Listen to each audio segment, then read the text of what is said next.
Welcome to Pindar Poetry. We hope you learned something new. You begin by preparing essentials so you can code immediately. Install JDK 17 or later and pick an IDE, then choose Maven or Gradle so builds are repeatable. Once done, add the Spigot or Paper API dependency in your build file and create a plugin. IML declaring name, version, and main class.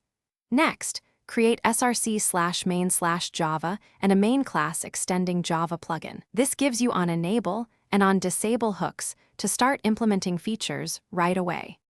You now implement the plugin's behavior and connect it to Minecraft. Start by declaring commands in plugin. IML and implement command executor to parse arguments and return meaningful feedback.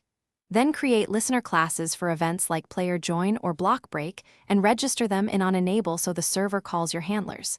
Use a config.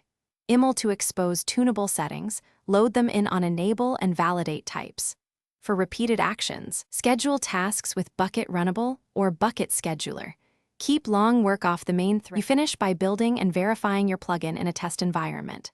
Run MVN package or Gradle build to produce a JAR, place it in the server's plugins folder, and restart the server to load classes. Use Java logger and concise player-facing messages to trace behavior at runtime, and reproduce bugs locally so you can inspect stack traces.